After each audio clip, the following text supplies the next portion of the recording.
예, 이번 시간에 기부금 조정 명세서 설명드리겠습니다. 자, 기부금 조정 명세서는 우리 모든 세무 조정이 다 종료된 이후에 맨 마지막에 세무 조정하는 거다라고 생각하시면 됩니다. 혹시나 기부금 조정 명세서를 뭐 세무 조정 중간에 하신다든가 또 맨 처음에 하신다든가 하시는 분들은 심각하게 고민을 좀 하셔야 됩니다. 법인세를 잘 모른다라는 사실을 고민을 하셔야 되고요. 기부금은 무조건 맨 마지막에 한다. 모든 세무조정이 다 끝난 다음에 한다라고 생각하시면 되겠습니다. 자, 기부금은 법인의 사업과 직접 관련 없는 자에게 무상으로 지출하는 재산 증여의 가액을 말합니다. 자, 기부금의 종류는 법정 지정, 비지정 기부금이 나오는데 비지정 기부금은 송금 불산입되는 부분으로 이해를 하시면 되겠고, 기부금의 의제, 간주 기부금입니다. 고가 매입, 저가 양도, 특수관계 없는 자에게 정당한 사유 없이 자산을 정상 가액보다 낮은 가액으로 양도하거나 높은 가액으로 매입함으로써 그 차액 중에 실질적으로 증여한 것으로 인정되는 금액은 기부금으로 간주되게 되는데요. 대부분은 기타 기부금, 즉 비지정 기부금에 해당이 되기 때문에 송금 불산입될 겁니다. 자, 특별 회비와 임의단체에 지급한 회비, 지정 기부금으로 봅니다. 자, 기부금의 종류, 법정 기부금, 지정 기부금 여러 가지 종류가 있는데, 지정 기부금의 동그라미 5번에 보시면 상공회의소에 납부하는 특별회비와 적십자 단체의 고유목적 사업비로 지출하는 기부금, 지정 기부금으로 되어 있습니다. 자, 이런 법정 기부금이냐 지정 기부금이냐 하는 부분들은 우리 교재 보시면, 교재 뒤쪽으로 넘어가 보시면 317페이지 있습니다. 317페이지 보시면 기부금 영수증이 있습니다. 기부금 영수증을 반드시 챙겨갖고 보셔야 됩니다.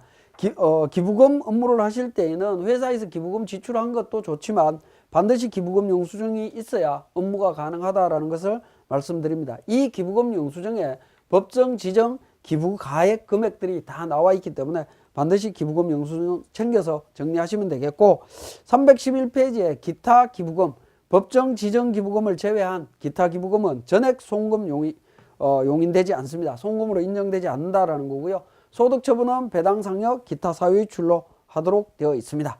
자, 기부금 한도는 법정 기부금은 소득 금액에서 2월 결손금 차감해서 50% 범위 내에서 하도록 되어 있고요. 지정 기부금은 소득 금액 2월 결손금, 법정 기부금 송금 용인에게 10% 하도록 되어 있습니다.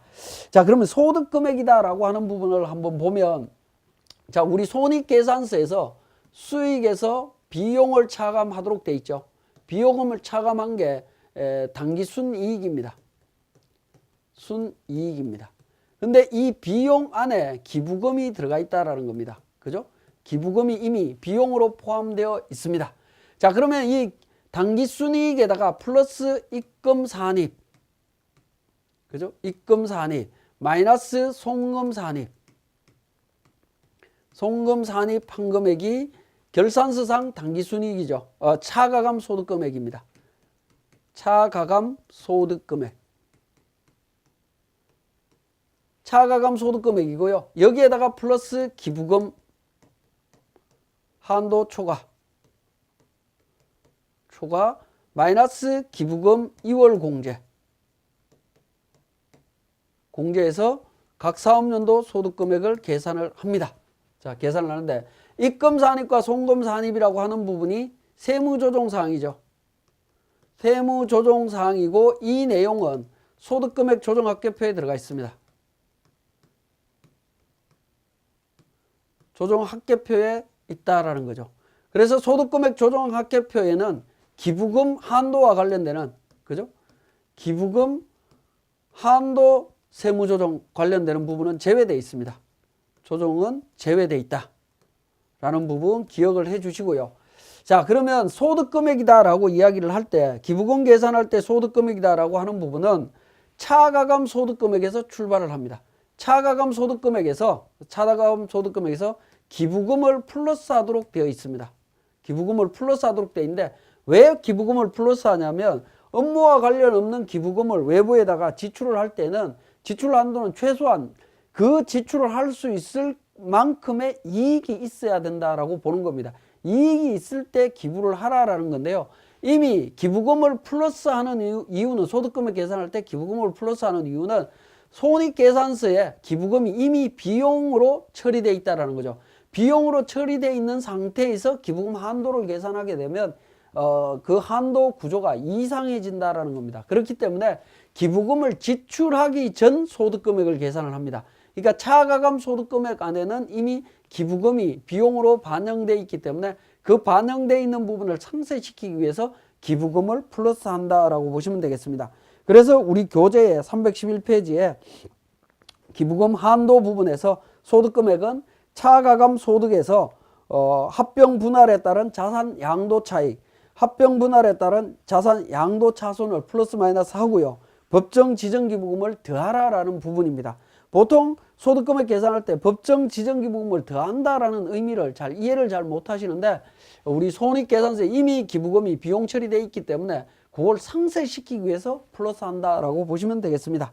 자, 2월 결손금은 각 사업연도 개시일 전 10년 전에 발생한 결손금으로 과세표준계산서상에 공제되지 않은 것을 의미합니다. 자, 기부금 한도 초과액의 2월 공제, 5년 동안 2월에서 공제를 해준다라고 보면 되겠고요. 기부금 평가액은 시가로 평가하도록 되어 있습니다. 물론 법정 기부금은 장부가액으로 합니다. 그리고 기부금의 귀속 시기는 지출한 사업연도의 송금으로 계상을 합니다. 현금주의입니다. 그러면 우리 세무사랑 프로를 통해서 사례 문제를 한번 해결해 보겠습니다. 자, 312페이지의 사례 부분 보면 기부금 지출 내용에서 2월 28일 날부터 시작해서 12월 31일까지 기부금 나가 있는 부분들이 있습니다. 자, 이렇게 나가 있는 부분들이 우리 합계잔액 시산표에 기부금 처리되어 있는 내용하고 일치하는지 한번 챙겨보겠습니다. 자, 기부금 관련해서 내용을 보니까 2월 28일부터 해서 총 8천만 원 나가 있는 부분을 확인하실 수가 있고요. 자, 이 기부금이 법정인지 지정인지 구분을 해보시면 실무적으로는 관련되는 기부금에 대해서 전부 다 그러니까 기부금 영수증을 챙겨받아야 됩니다. 챙겨받아야 되는데 9월 1일 날 동창회 기부금은 비지정 기부금이죠. 비지정 기부금이기 때문에 바로 송금 불산입 상여 처분해 주시면 되겠습니다. 자, 법인세 조정에서 과목별 세무조정 밑에 보시면 기부금 조정 명세서가 있습니다. 자, 기부금 조정 명세서에서 자, F12 불러오기를 통해서 불러오면 전표에 기부금 데이터와 소득금액 확정 내용을 불러오겠느냐라는 멘트가 뜹니다. 예라고 누르게 되면 그러니까 관련되는 전표 자료가 불려져 올 겁니다. 예를 눌러서 보시면 전표 입력되어 있는 부분들이 전부 다 지정기부금 형태로 해서 전부 다 반영되는 것을 확인하실 수가 있고요. 자, 기부금 유형을 하나하나 체크를 해주시면 됩니다. 국방부는 법정기부금이고요. 그 다음에 동창회는 그 밖의 기부금이죠. 불우유토끼 성금은 지정기부금입니다. 지정기부금이고요. 대학시설 법정기부금입니다. 그 다음에 공동모금의 지정기부금이라고 그러니까 구분 지을 수 있습니다. 자, 그렇게 구분 짓고요. 자, 그 다음에 소득금액 확정에 대한 부분입니다. 자, 기부금에 대한 부분이 정리가 됐다라고 하면, 기부금 명세서가 정리가 됐다라고 하면, 우리 일단은 F3 조정 등록을 통해서 비지정 기부금에 대한 세무조정부터 먼저 진행을 합니다. 비지정 기부금 금액이 500만 원 있죠. 자, 기타 비지정 기부금, 기타 사유출로 소득 처분을 했습니다. 자, 이렇게 소득 처분하시면 되겠고, 그 다음에 소득금액 조정입니다. 소득금액 조정과 관련해서는 결산서상 당기순이익을 기준으로 해서 입금, 송금, 기부금 합계금액 포함해서 세무조정하도록 되어 있습니다. 근데 이 부분 312페이지에 우리 그러니까 기부금 소득금액 계산할 때 세무조정 사항에 대한 부분 사례를 자료를 주고 있습니다. 원칙은 그러니까 우리가 실질적으로 법인세 과세표준 및 세액조정계산서에 반영되어 있는 불러오기를 통해서 적용하게 되면 결산상 당기순이익과 세무조정사항을 반영해서 적용을 해주시면 되는데 이 부분이 우리 그러니까 교재의 사례 문제다 보니까 세무조정사항을 별도로 주고 있습니다. 원칙은 소득금액 조정에 있는 내용을 반영해야 된다는 거 다시 한번 말씀드리고요.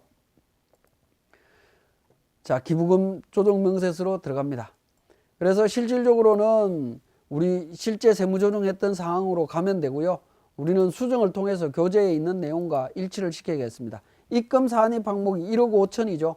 1억 5천인데 위에 기부금과 관련되는 세무조정은 제외한다라고 되어 있기 때문에 이 500만 원 비지정 기부금에 대한 부분이 입금 산입되어 있는 게 빠져 있습니다. 그래서 1억 5천 5백으로 정리를 해주시면 되겠고, 송금 항목은 1억으로 되어 있습니다. 자, 그러면 기부금 합계 금액 7,500만 원 반영되어 있고요. 소득 금액은 3억 3천입니다. 자, 이 부분 이제 정리가 됐다라고 하면 기부금 조정으로 들어갑니다. 자, 기부금 조정으로 들어가서 2번에 법인세법에 따른 2월 결손금 금액 입력합니다. 법인세법에 따른 2월 결손금은 5년 그러니까 발생된 게 10년 전 기부금 들어간다라고 했습니다. 그래서 5천만 원 2월 결손금 있습니다. 이 부분 반영했습니다. 자, 반영하고 나면 한도 초과 금액, 법정 기부금 한도 초과 없고요. 지정 기부금 한도 초과 금액 없습니다. 자, 없는데 기부금 한도 초과는 없습니다. 없지만 우리 자료에 보면 313페이지 맨 위에 2014년 사업연도에 지출한 법정 기부금 한도 초과액이 4천만 원 있다라는 겁니다. 그래서 2014년도 법정 기부금 4천만 원 있습니다. 4천만 원 있는 부분을 바로 입력을 하게 되면, 자, 제가 이걸 삭제를 하고 제가 한번 입력을 해 보겠습니다. 자, 2014년도 법정 기부금에 대한 한도 초과 4천만 원이 있습니다. 4천만 원 입력을 하면 전액 공제 가능하다라고 되어 있고요. 차기 유월 금액 4천만 원이 뜨는 것을 확인하실 수가 있는데, 위로 올라가 보면 법정 기부금의 2월 잔액 송금 산입액에 4천만 원이 포함되어 있는 것을 확인하실 수 있습니다. 그래서 2월 송금 산입이라고 하는 부분은 송금 산입, 당해 연도에 송금 산입해 주겠다라는 거죠. 4천만 원만큼 송금 산입되고 있기 때문에 해당 연도에 송금 추인해 줘야 됩니다. 이 부분을 별도로 등록을 해 주시면 됩니다. 그래서 차기 2월 금액은 제로가 된다라고 보시면 되겠네요. 그래서 2월 되는 기부금을 입력하면 6번에 2월 송금 산입, 12번 2월 송금 산입, 18번 2월 송금 산입 금액에 자동으로 송금 산입될 금액이 반영되는 것을 확인하실 수가 있고, 그 반영되는 금액을 찾아서 해당 연도의 송금 추인 금액으로 표시를 해 주시면 되겠습니다. 자, 그 내용이 315페이지에 내용이 그림 파일로 구성이 되어 있고요. 화살표로 구성되어 있는 것을 확인하실 수가 있습니다. 자, 이렇게 이제 기부금 세무 조정이 끝나고 나면, 조정명세서 작성이 완료되고 나면, 자, 내용을 저장하시고 법인세 과세 표준 및 세액 조정 계산서를 불러오기를 통해서 다시 한번 확인을 해 보시면 기부금 한도 초과, 그 다음에 기부금 한도 초과 2월 송금 산입액이라고 해서 4천만 원이 반영되어 있는 내용들을 확인하실 수가 있습니다. 기부금과 관련되는 한도와 관련되는 부분은 소득금액 조정 합계표에 반영하는 것이 아니라 법인세 과세 표준 및 세액 조정 계산서에 반영된다라는 거 다시 한번 말씀드리면서 마치겠습니다.